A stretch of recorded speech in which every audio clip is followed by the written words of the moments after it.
6 p.m. Pakistan Standard Time. Assalamu alaikum. This is Radio Pakistan. The news read by Muhammad Zubair Khan. First, the headlines. Pakistan and Russia have agreed to establish working groups to enhance cooperation in diverse fields including oil, gas, and energy sectors. Pakistan and Belgium have expressed the resolve to further strengthen economic, trade, and investment cooperation. Minister for Planning says a special project cell will be established at the ministry to take full advantage of international aid for flood victims. Foreign Office has called upon Iranian authorities to ensure a thorough investigation into cross-border terrorist attack and bring the perpetrators to task. All parties Hurriyat Conference has deplored India for killing innocent Kashmiris who are demanding their UN-mandated right to self-determination. Russia has increased military-industrial production to meet growing demand in Ukraine war. And now the news in detail. Pakistan and Russia have agreed to establish working groups to enhance cooperation in diverse fields including oil and gas and energy sectors. The consensus was reached at the second round of talks of Pakistan-Russia Intergovernment Commission session in Islamabad on second consecutive day today. The delegation-level talks focused on energy, oil and gas, agriculture, trade, investment, industry, education, and science and technology sectors. They also discussed cooperation in communications, postal services, and railway sectors. They reiterated the desire to advance cooperation in energy sector. The Russian delegation stressed the need that Pakistan should accelerate its efforts in research and science and technology sectors. Foreign Minister Bilawal Bhutto Zardari met his Belgian counterpart Hagda Lahbib on the sidelines of World Economic Forum meeting in Davos today and discussed bilateral, regional and global issues of mutual interest. Bilawal Bhutto Zardari appreciated the support extended by Belgium for the flood-affected people of Pakistan. Both sides expressed the resolve to further strengthen economic, trade, investment and cultural cooperation.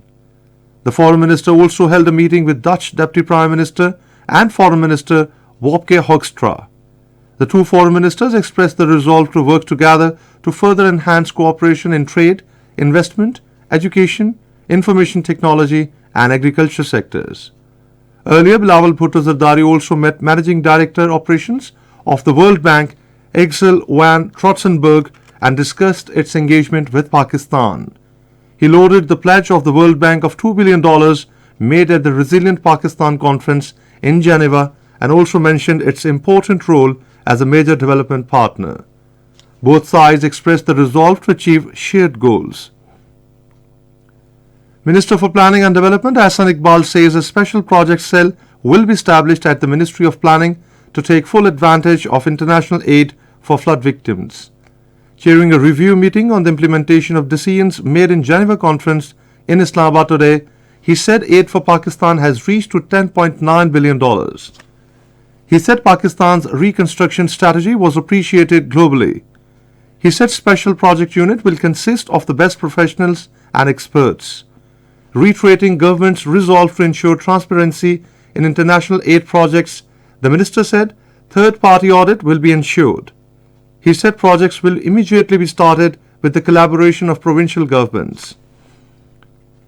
Pakistan has called upon the Iranian authorities to ensure a thorough investigation into the cross-border terrorist attack that took place in Panjgor district of Balochistan and bring the perpetrators to task. Foreign Office spokesperson Mumtaz Zahra Baloch at a weekly news briefing in Islamabad today said the terrorists used the Iranian soil to target a convoy of security forces patrolling along Pakistan-Iran border. She said we expect Iran to ensure its territory is not used for cross-border attacks in Pakistan. The spokesperson said Pakistan condemns terrorism in all its forms and manifestations.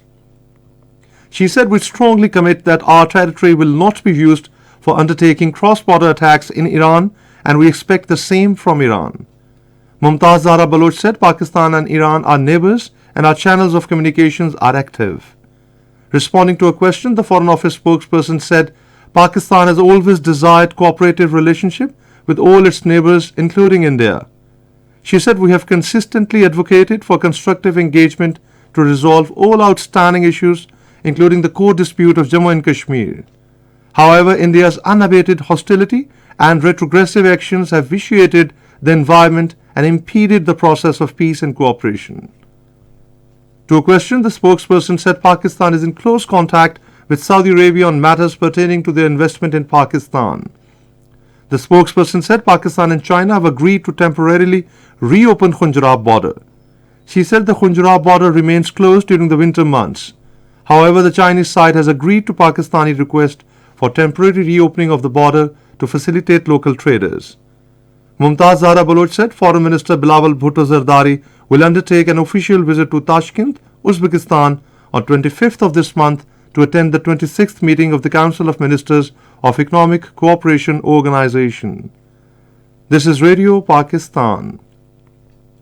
The United States wishes to see Pakistan in an economically sustainable position.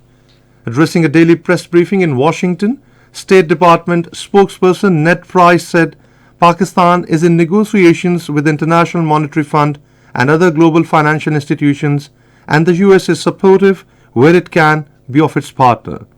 He said Pakistan's macroeconomic stability is a topic of conversation between the Department of State and its counterparts like the White House and the Treasury Department, among others.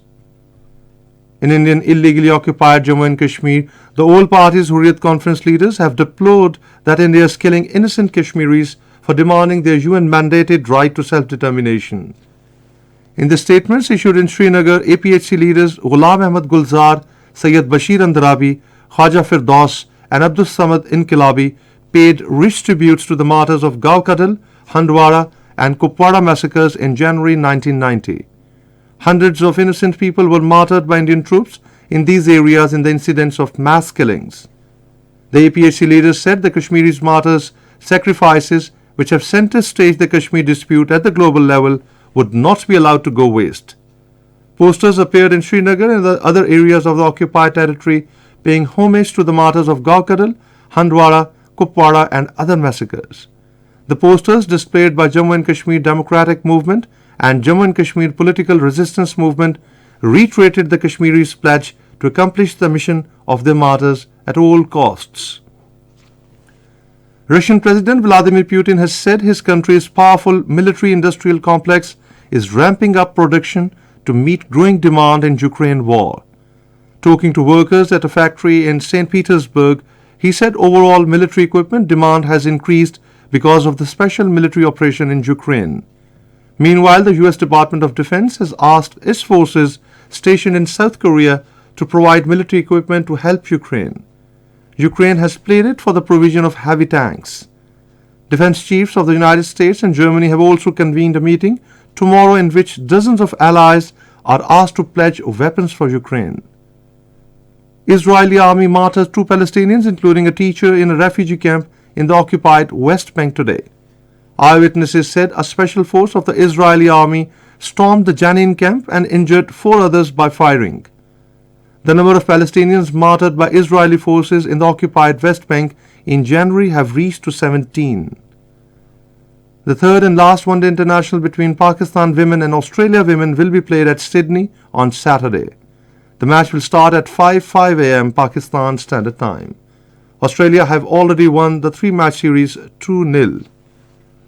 And now the weather report. Rain and thunderstorm with snow over the hills is expected at isolated places in Upper and Central Punjab, Upper Khyber Pakhtunkhwa, Gilgit-Baltistan and Kashmir during the next 12 hours. The rain and snow may also occur at scattered places in northern Balochistan.